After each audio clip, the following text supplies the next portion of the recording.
Shalom Oma Opa, selamat malam. Bertemu lagi kita dalam acara saya dan PKLU membaca Alkitab bersama.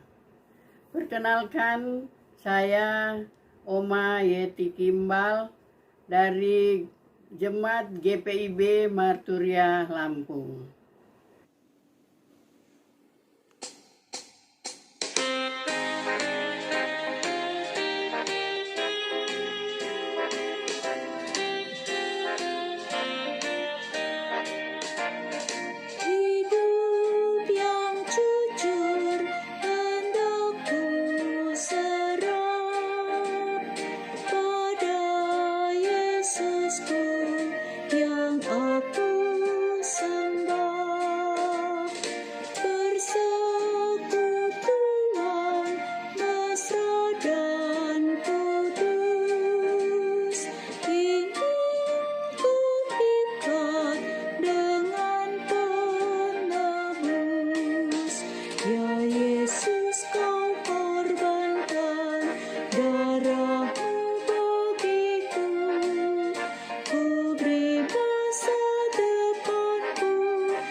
Oma Opa, sebelum kita membaca dan merenungkan sebagian dari sabda firman Tuhan, mari kita berdoa.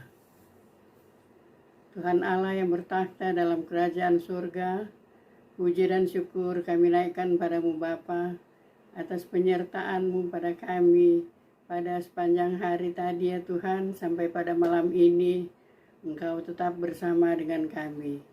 Bapa di surga, saat ini kami akan membaca dan merenungkan sebagian dari sabda-Mu. Engkau kiranya memberkati kami Tuhan, agar apa yang akan kami baca dan dengar itu boleh masuk dalam hati kami semua. Terima kasih Bapa di surga. Doa ini kami naikkan hanya dalam nama anak-Mu Yesus Kristus yang adalah Tuhan dan Juru Selamat kami. Amin.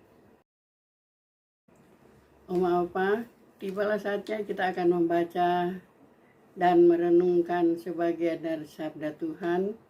Kami akan membacakan Alkitab yang terdapat dalam Perjanjian Baru, Roma 15 ayat 4 yang mengatakan, sebab segala sesuatu yang ditulis dahulu telah ditulis untuk menjadi pelajaran bagi kita, supaya kita teguh berpegang pada pengharapan oleh ketekunan dan penghiburan dari kitab suci.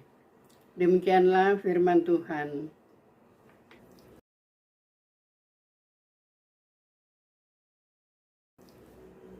Apa pendapat kita tentang kitab suci?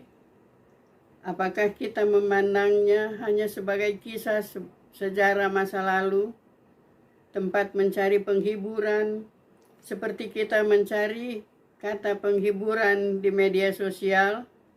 Berapa kali dalam sehari kita membaca Alkitab? Seberapa pentingkah Alkitab bagi kehidupan kita sebagai orang Kristen? Pertanyaan-pertanyaan yang diajukan ini merupakan pertanyaan reflektif yang menolong kita untuk melihat kitab suci dalam pandangan Paulus di tengah kondisi jemaat Roma dengan berbagai tantangan dan godaan hidup beriman. Paulus memperlihatkan kepada jemaat Roma bahwa kitab suci sebagai living text. Pembaca dipanggil untuk masuk ke dalam narasi bukan sebagai pengamat luar, tetapi sebagai peserta aktif dalam rencana penyelamatan Allah. Kitab suci berbicara kepada manusia yang universal, menawarkan hikmat untuk masa sekarang, melalui refleksi atas masa lalu. Kitab suci memiliki relevansi abadi dan menyediakan contoh hidup bagi orang percaya, bagaimana mengarung tantangan hidup, tetap berpegang pada iman dan menemukan penghiburan dalam janji-janji Tuhan. Kitab suci tidak hanya berfungsi sebagai catatan sejarah, tetapi juga sebagai instrumen untuk membangun pengharapan di masa sekarang yang menginspirasi generasi mendatang untuk mencontoh mereka hidup dalam ketekunan beriman kepada Allah. Mari belajar membiasakan diri membaca Alkitab agar selalu termotivasi untuk melakukan firman Tuhan dalam kehidupan sehari-hari. Kita dipanggil untuk membangun kehidupan berlandaskan kepada nilai-nilai iman, tidak egois tetapi mengutamakan cinta kasih, keadilan, dan kebenaran. Membaca Alkitab sebagai dialog yang hidup antara kita dengan Tuhan, yang memotivasi untuk menjadi agen perubahan moral dan spiritual dalam konteks hidup saat ini. Dengan begitu, tindakan kita berdampak positif bagi sesama generasi mendatang dan dunia.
Oma Opa, mari kita satu dalam doa.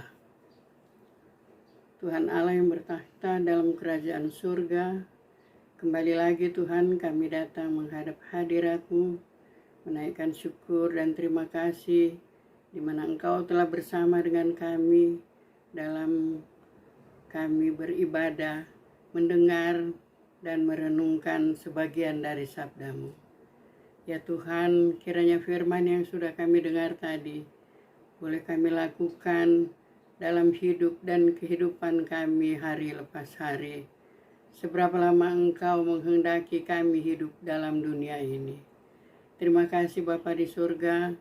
Doa ini kami naikkan hanya dalam nama Anak-Mu Yesus Kristus yang adalah Tuhan dan Juru Selamat kami. Amin. Demikianlah renungan pada malam hari ini, Oma Opa. Terima kasih. Selamat Tahun Baru. Tuhan Yesus memberkati kita semua. Amin.